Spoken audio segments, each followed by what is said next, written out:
That necklace? Oh, it was just a family loan. We're keeping it. She said it with a smirk, like my mother's sapphire heirloom meant nothing. As if the jewelry I wore at my wedding, the one my late husband saved 3 years to buy, was nothing more than a loan they could reclaim whenever it suited them. I stared at her hand as she slipped my ring into her purse with practiced ease, like she'd already done it in her mind 1,000 times. And my son, he said nothing, just stood there, arms folded, eyes cast down as if I were the thief, as if I were the one asking for too much. They called it a loan. I called it a betrayal sealed in gold. You give, and then one day you're accused of stealing your own memories. What would you do if your daughter-in-law tried to rewrite history one necklace at a time? Tell me in the comments, and let me know where you're watching from. This story, it's not just about jewelry, it's about everything they tried to take. My name is Evelyn Brooks. I'm 69 years old, and I remember everything. I remember the scent of gardenia the day Michael proposed to me beneath that rusted gazebo in Charleston. I remember the tiny velvet box with the oval sapphire nestled inside the same necklace his mother gave him when she passed the one he swore I'd wear forever. I remember wearing it to every wedding, every holiday, every important moment, like a badge of love earned through quiet sacrifice. And I remember when it vanished. But I'll come to that. For most of my life, I was a mother, a wife, a quiet backbone. I raised 3 children on one teacher's salary and Michael's weekend shifts. I cooked meals that stretched farther than our wallets ever could. I made do with less because family first wasn't just a phrase, it was my compass. After Michael died, the house felt like an empty stage. The laughter, the arguing, even the laundry baskets gone. So when my eldest son, Daniel, said, "Mom, why don't you move in with us? The house is big, and Olivia would love the help with the kids," I didn't hesitate. Olivia, my daughter-in-law, polished, well-spoken, always just a little too kind. She wore tailored blouses and a permanent smile that never quite reached her eyes.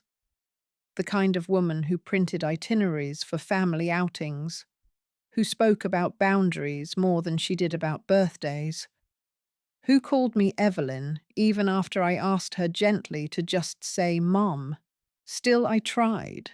I moved into their newly built home in a quiet neighborhood with wide sidewalks and suspiciously identical mailboxes.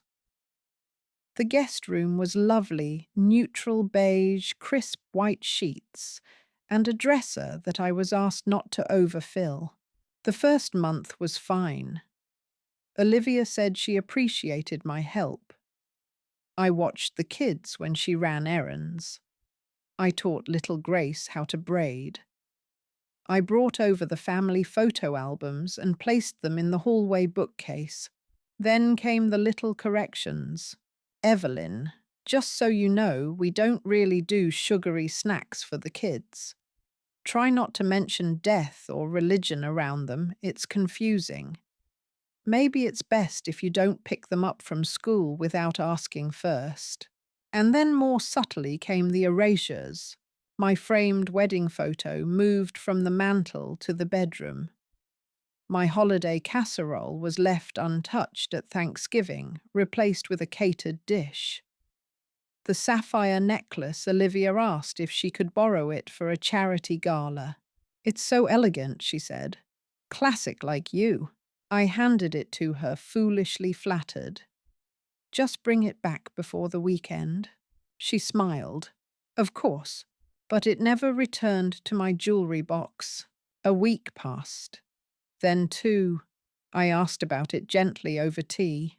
"Oh, you mean the necklace? she replied, brows lifted. I thought it was a family loan. Daniel said you always intended to pass it down. It's part of the family legacy now. I laughed, awkwardly, until I realized she wasn't joking. That was the moment I felt the earth shift. Not because of the necklace, but because of what it meant. If they could claim that as theirs, what else would they take? After the necklace, things changed quickly, subtly at first, but then with the clarity of a cold slap. It began with a locked drawer in the guest room.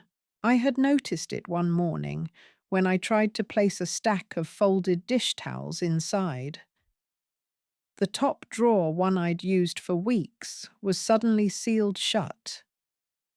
I asked Olivia about it that afternoon while she was organizing the pantry. She didn't even turn around. Oh, we just needed a bit of extra storage space for the kids' art supplies. That would have been fine if she hadn't started calling the guest room the office in front of visitors. This is the kids' playroom, and this is Daniel's office, she'd say, guiding her friends past the room where I slept. No mention of me.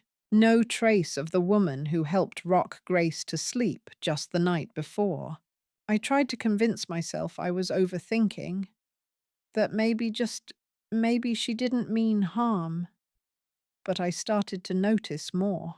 My place at the dinner table was shifted from next to Daniel to the far end. When I asked Grace to pass me the salt one night, Olivia interjected with a smile. Sweetie, remember we pass things with two hands, not throw them down the table. The remark wasn't for Grace, it was for me. Everyone knew it. On another occasion, I offered to take the children to the park on a sunny Saturday morning. Olivia looked me over her gaze, pausing on my old jeans and sweater before saying, "Actually, we have a sitter coming. Just to keep things routine." I didn't say a word. I just stepped back, returned to the kitchen, and made myself a cup of tea no one else would drink. But what stung the most were the little side glances, the quiet dismissals. Daniel would be talking to Olivia in the living room, and when I entered, the air changed. She'd lower her voice. He'd glance at me and quickly change the subject. One night, I walked into a half-finished conversation. She just assumes everything will stay hers forever, Olivia was saying. It's not like we're taking it. It's family property. I waited in the hallway until the silence that followed told me they'd realized I'd heard. I walked away. I didn't ask what she meant. I didn't need to. A week later, my mother's brooch was gone. I found the empty felt case in the drawer where I kept my keepsakes. I asked Daniel about it. He blinked. "I thought you gave that to Olivia." "I didn't." He frowned. "She said you told her it was for Grace someday. Grace who was 5. Grace who didn't even know what a brooch was." That night, I cried quietly in my room. Not over the jewelry, but because my son, my flesh and blood, had started to believe in a version of me that didn't exist. A version that gave everything away and asked for nothing in return. They were slowly rewriting my place in this family, rebranding me as someone forgetful, someone generous to a fault, someone whose memories were unreliable. One morning, I found Olivia in the garage sorting old boxes. She was placing my belongings into 2 piles, keep and donate. I stepped forward. "What's going on here?" She didn't flinch. "Oh, just doing a bit of spring cleaning. These old books and photo frames don't really fit the house's style. My photo frames, they're chipped," she said simply. "Besides, they're all in your phone, right?" She smiled like she was doing me a favor. I picked up one of the frames. It held a picture of me holding Daniel in the hospital. The edge was cracked from years of being dropped, packed, unpacked, but it was mine, a fragment of my story. I took it and walked away. That night, I placed it on my bedside table. I stared at it until sleep finally came. In that house, I had become the invisible woman, the helpful ghost, the keeper of things no one wanted until they were valuable. But I was watching now, paying attention, and something in me, quiet, steady, was beginning to stir. It happened on Mother's Day. Of all days, it was that one. I had woken up early to prepare a special breakfast. It was something Michael used to do every year. Fresh orange scones, scrambled eggs with rosemary, and sweet tea with lemon. It had become my tradition to carry it on, even if no one asked me to. I was careful not to wake the children. The scent filled the house slowly, tenderly, like memories rising with steam. By the time the sun poured through the windows, I had the table set. I even pulled out my mother's vintage china, the same set we only used on holidays. Then I waited and waited. It wasn't until 10:30 that I heard voices upstairs. Laughter, shuffling, then silence. And finally the front door closed. They were gone. No knock, no note, no call. At noon, I checked the kitchen counter. A white card sat where my scones had cooled. It read, Evelyn. The kids made cards at school, and we've planned a brunch with some friends at the club. We didn't want to overwhelm you with noise. Rest well today. We'll be back late. Olivia and Daniel. I read the card 3 times. There was no Happy Mother's Day. No mention of the breakfast I had prepared, the china I had washed by hand, the love I had placed in every quiet action. They had taken the children. They had celebrated the day for mothers and left me alone in the house I helped pay for with the dishes I inherited and the family I raised from scratch. I sat at the empty table and stared at the second teacup I had set out for Olivia, the one with the rose pattern she once complimented. For hours I couldn't move. I finally stood to clean up around 3 in the afternoon when the scones were cold and hard. That evening they returned. I heard laughter in the foyer, followed by paper bags rustling and Olivia's familiar voice cooing. Grace, hold your artwork flat. I walked up the stairs quietly and peeked over the banister. That's when I saw it. She was wearing the sapphire necklace again. My necklace. Her hair was up in a soft twist, and the jewel sat neatly at her collarbone like it had always belonged to her. I stepped down into the hallway. She looked at me startled, but only for a moment. "Oh, hi," she said. "Did you have a restful day?" "I made breakfast," I said, keeping my voice level. "Oh," she smiled. "We weren't sure if you'd be up for anything. And the kids had their recital later. We didn't want to rush." She started to walk past me. I reached out. "That necklace. What about it?" she said, still smiling. "I never gave it to you." She paused. "Daniel said you wanted me to have it. Said it was part of the family legacy, that you were passing it down." "I never said that." She didn't blink. "Well, it's sentimental. And we're family, right? That's what heirlooms are for." She walked past me and went upstairs. I stood there in the hallway, utterly still, feeling the hollowness of silence. Daniel didn't come to speak to me that night. The next morning, my jewelry box was locked. A small silver key was missing from the drawer I always kept it in. The brooch, the earrings, the rings, all gone. When I confronted Daniel gently about it at breakfast, he barely looked up. Mom Olivia said you gifted those things to her. Did you forget? I stared at him. No, I said. I didn't forget. I remember everything.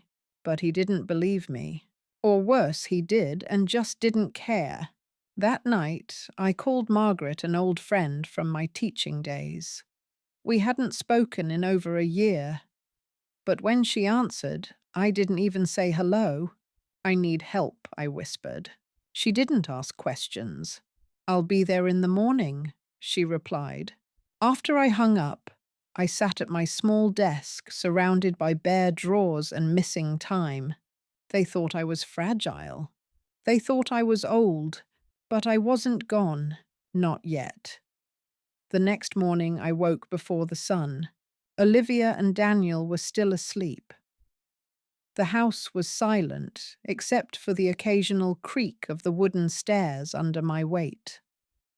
I walked carefully into the kitchen and brewed a pot of coffee not to drink, but for routine, for familiarity. Something in me needed structure before the storm. At 7:15 sharp, Margaret arrived. She was still the same silver hair swept back in a bun, thin-framed glasses, and the unmistakable presence of a woman who had never once backed down in a parent-teacher meeting. I had watched her go toe-to-toe with principals and superintendents without so much as a raised voice. She was grace under fire. I welcomed her into my small corner of the house, and when we sat, I pulled out a notepad and pen. Then I opened the drawer that still had a few remnants of my life in it. Bank slips, receipts, photocopies of my original jewelry insurance certificates. I need to make this real, I told her. I need to prove what they've done. Margaret nodded. Then we'll start with what you still remember. Every date, every conversation, every item that's missing. We spent the entire morning documenting. By noon, we had created a list of items Olivia had either borrowed and never returned or outright claimed. The sapphire necklace, my mother's brooch, the pearl earrings Michael gave me on our 25th anniversary, the gold locket with Daniel's baby picture. I also had vague records, old photos, captions, texts from years ago, pictures of me wearing the necklace at Rachel's wedding, a family group message where Daniel had written Mom's lending, Olivia that blue necklace for the gala. Lending. That was the word. Not gifting. It was a thread. And I was going to pull it. Margaret connected me with an estate lawyer named Diane Wu Sharp, soft-spoken and lethal on paper. When I explained the situation, she leaned forward with a look I recognized righteous indignation. Let me guess, she said. You didn't have a will because you trusted them. I nodded. It didn't feel necessary. They're my family. She pursed her lips. You'd be amazed how many betrayals start with that sentence. We started building a case not just for the jewelry, but for a broader pattern of property theft and coercion. I also began recording. I installed a voice app on my phone and kept it near whenever Olivia was in the room. I captured everything, her dismissive remarks, her false claims of ownership, her references to future renovations involving my space. One clip stood out. It's not theft if she's not going to use them anymore. I mean, we're the ones keeping the family together. She just exists in the corner. That clip, Diane said, would be gold. But I still didn't confront them. Instead, I played the part. Quiet Evelyn. Helpful Evelyn. I smiled when Olivia walked into the room, nodded when she gave me reminders about boundaries, and thanked her when she offered me pre-packaged meals instead of letting me cook. All the while, I made copies of receipts, printed photos, compiled spreadsheets. Each day, I erased a little less of myself. Each day, I stitched the story of my erasure back together. I visited the jewelry shop Michael had taken me to 35 years ago, the one still run by his old friend Leo. When I showed him the list of missing items, he sighed deeply. I remember every one of these. Michael was proud of those purchases. He came in here like he was buying diamonds for royalty.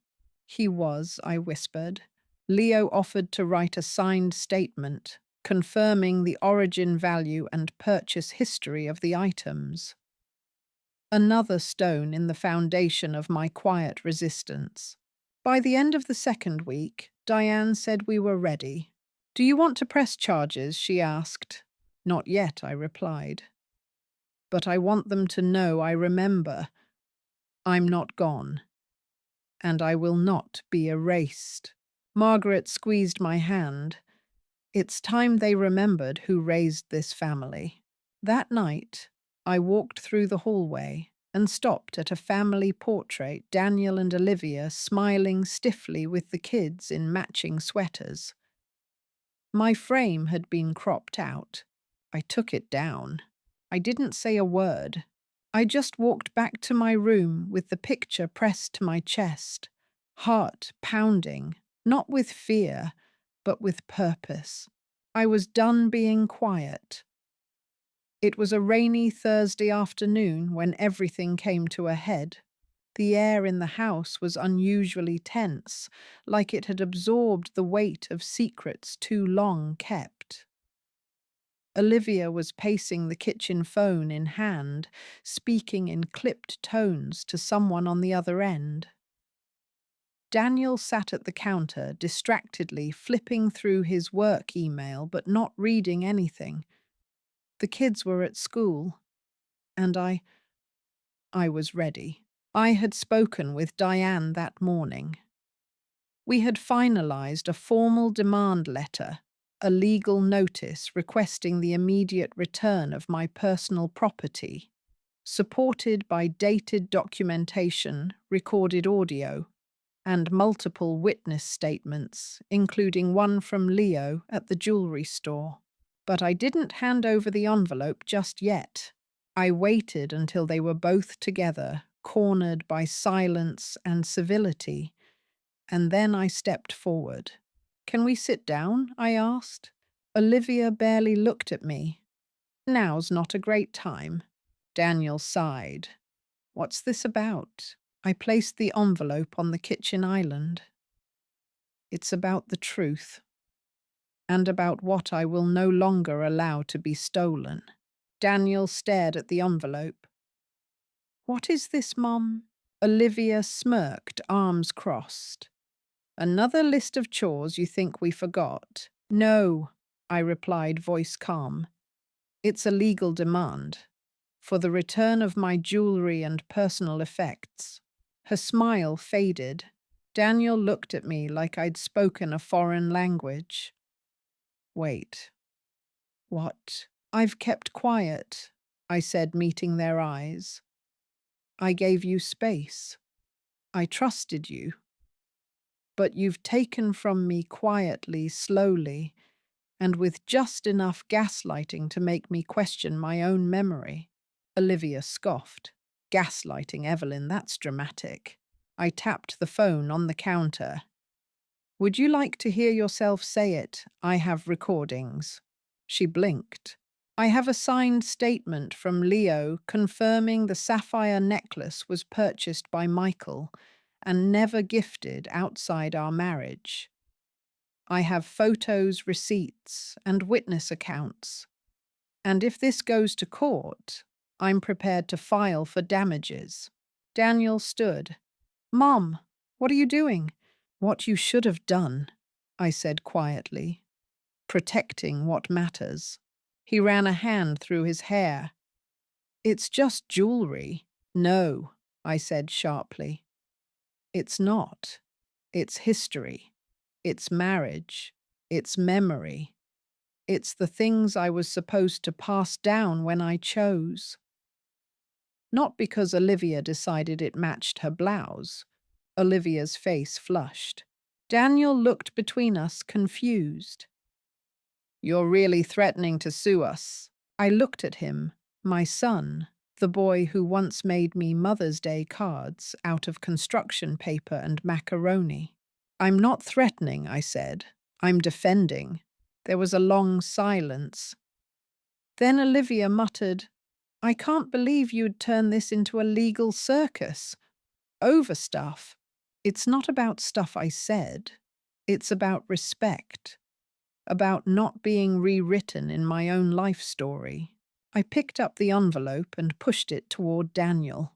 You have 5 days to return my belongings. After that, Diane files the claim in court. Daniel took the envelope, still stunned. Mom, I won't be erased, I said. And I won't be manipulated. Not by you. Not by anyone. Then I turned and walked out of the kitchen.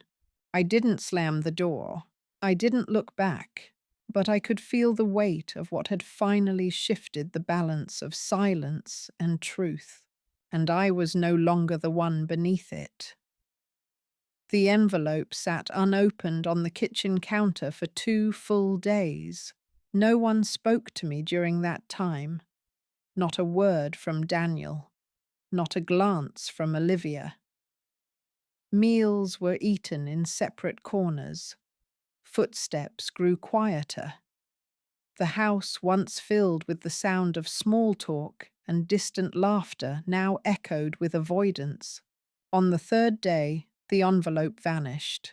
That evening, I found a small box resting on the dresser in my guest room.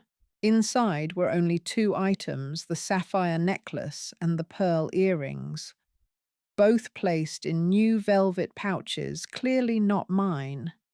No note, no apology. Just silence.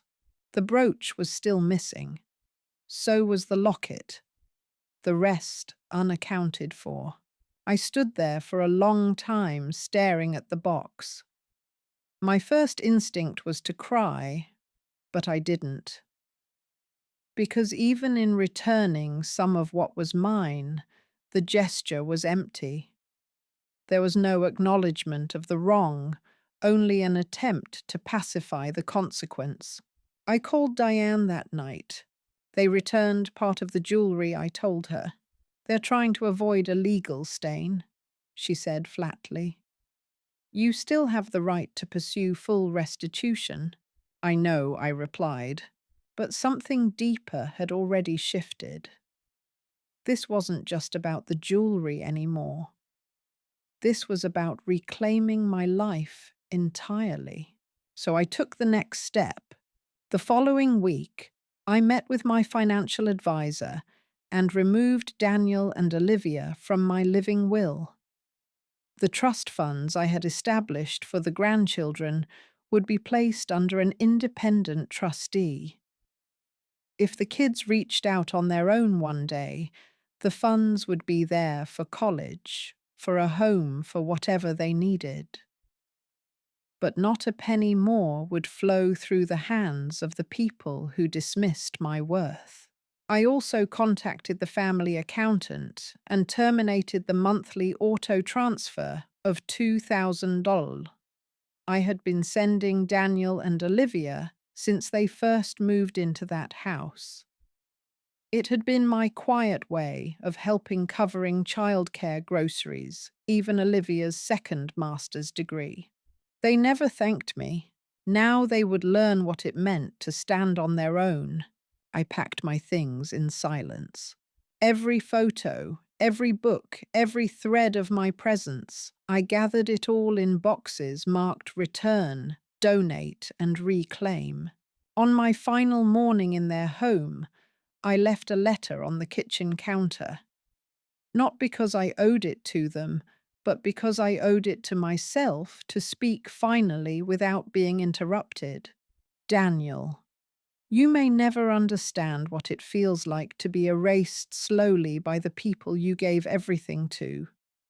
But one day, When your daughter becomes a mother, perhaps you'll look back and understand that silence is not weakness, it's mercy. I loved you with my whole life, but love does not mean surrender. Not anymore. Mom. I moved into a small townhouse on the edge of the city, modest but warm, with sun streaming in from every window. Margaret helped me carry boxes, and once everything was inside, she placed a mug of tea in my hand and whispered, "You did it. You chose you." I looked around and smiled. For the first time in a long time, I breathed without holding anything back. I had cut the ties. Now I would rebuild on my terms. I woke up in my new home on a Tuesday morning, sunlight dancing across my bedsheets, birds chirping at the edge of the garden. There were no footsteps above me, no hurried whispers behind closed doors, no laughter that silenced the moment I walked into the room. There was just me, and it was enough. The townhouse was small, 2 bedrooms, 1.5 baths, and a cozy little kitchen with a window above the sink that overlooked a patch of rosemary and thyme. The furniture wasn't new, but every item was mine. Every photograph, every frame, every book on the shelf had been carried from the life I built and placed here by my own hands. I was home, not because of the structure, but because this space had boundaries no one else could redraw. I spent the first few weeks reacquainting myself with myself. I joined a community book club at the local library, something I hadn't done in decades. I found myself discussing poetry with women who had lived entire novels of heartbreak, joy, and survival. I met a retired judge, a former jazz singer, and a widow who had just opened her first cafe at 72. We weren't forgotten. We weren't fragile. We were fierce. I also started journaling again, something I had put away when Michael passed. At first, the pages were stiff, guarded, but slowly the words came easily. I wrote about my marriage, about motherhood, about Olivia's eyes the moment she called the necklace alone, and I wrote about reclaiming power in silence. Margaret visited every Sunday with a pie or a puzzle or both. We'd sit on the porch, talk about the legal process still slowly unfolding, and then we'd move on to the more important things, her new garden hose, my lavender blooming too fast, and a shared memory of a field trip gone hilariously wrong in 1989. "I haven't seen you this alive since Michael was around," she told me once, eyes crinkling. "I haven't felt this alive since I forgot how to say no," I replied. Financially, I was stable. Diane continued to press for the return of the remaining jewelry, and though the court process was slow, we had leverage. Olivia and Daniel had issued no public response, which told me they were worried. Let them be. I didn't need revenge. I had clarity, but I did find purpose. I offered to teach a free adult literacy class twice a week at the community center. The first day, a woman named Trina, about my age, sat across from me, embarrassed. "I haven't read a full book since I was 16, she whispered. Neither had I when I first started teaching. I smiled. "We'll do it together." And we did. That little classroom became a sanctuary, and I, once the erased matriarch, had become a beacon again. Not just a grandmother, not just a widow, not just a woman once called extra in her own home, but Evelyn Brooks, full name, full story, and I was no one's ghost. I didn't belong in a locked drawer. I didn't belong behind a borrowed necklace. I belonged here in the sunlight, in the room, in the story. The letter came unexpectedly handwritten, folded in thirds, no return address. But I recognized the handwriting immediately. It was from Grace. She was only 10, but her words were deliberate. Dear Nana, I don't know why you left. Mommy says you were mad about the necklace. Daddy doesn't talk about it. But I miss you. I miss our puzzles and your stories, and when you made pancakes in funny shapes. Do you still live close? Can I visit you? Love, Grace. My chest tightened as I read it. I hadn't seen her or Liam since the morning I left, and I had told myself they'd forget me, that it would be easier if they did. But Grace hadn't, and now came the impossible question. What do I do with that? The next day, I called Diane and asked about visitation rights, not formal custody, but structured time with my grandchildren. She sighed. Evelyn, you do realize how that will look? Yes, I said. Like I'm reaching too far. More than that, she replied. It'll split everyone. You'll be seen as either the protector or the villain. I looked out the window, watching the wind ruffle the lavender stalks I had so carefully nurtured. Then let them choose their side, I said. But Grace already chose hers. So Diane filed the petition. It wasn't aggressive. It wasn't hostile. It simply requested the court acknowledge my role in the children's lives and grant me structured bi-weekly time with them, under supervision if needed, at a neutral location.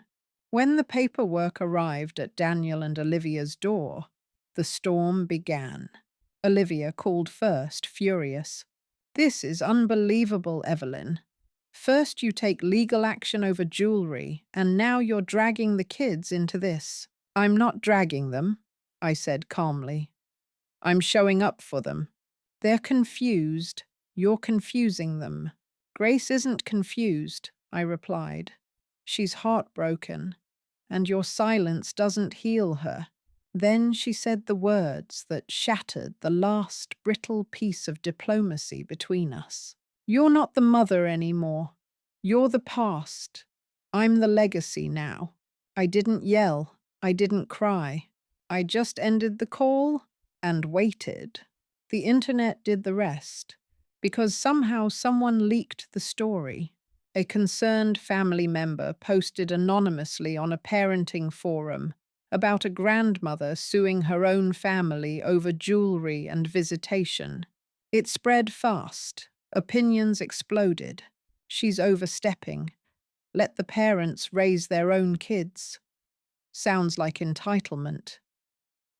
Wait, why was the daughter-in-law keeping the heirlooms in the first place? Grandparents have rights too. I wish my Nana had fought for me.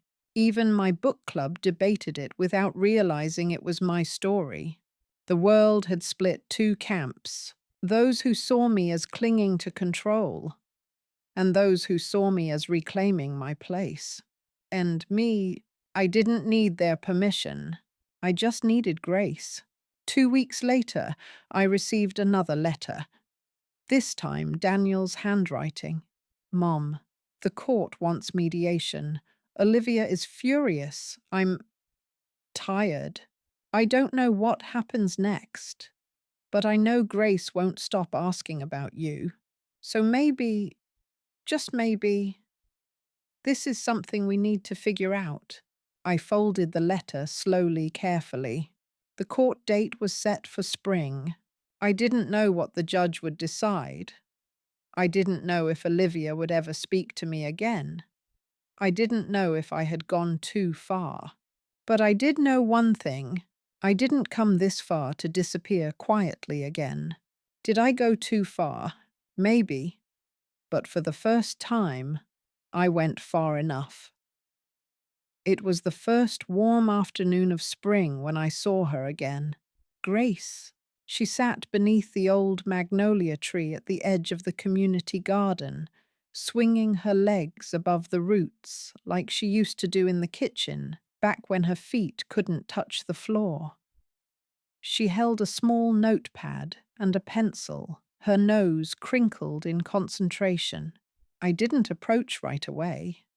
I stood a few yards away, heart pounding, letting the wind carry her hum toward me. She hadn't noticed me yet. Beside her sat Daniel. He looked older, wearier, like he'd lived through a season that had aged him more than time should have allowed. He saw me first, and for a moment I expected him to rise and walk away, but he didn't. Instead, he gave me a small, hesitant nod. That was all I needed. I walked forward, slowly kneeling gently beside the roots, not too close, not too far. Close enough to feel her presence to let her come to me. Grace looked up, and her face lit up. "Nana!" she cried, dropping the notepad, scrambling up to throw her arms around me. I held her close, my throat thick with 100 unsaid things.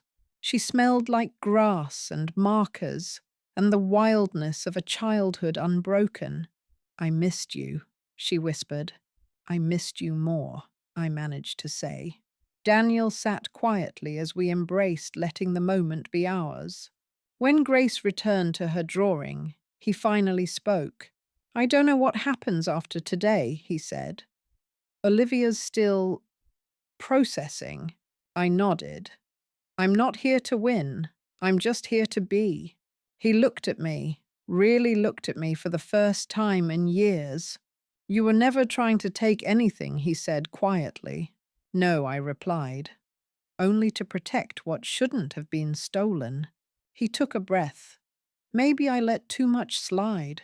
I smiled faintly. "Maybe you just forgot who raised you." The silence between us wasn't cold anymore. It was uncertain, but it had room for repair.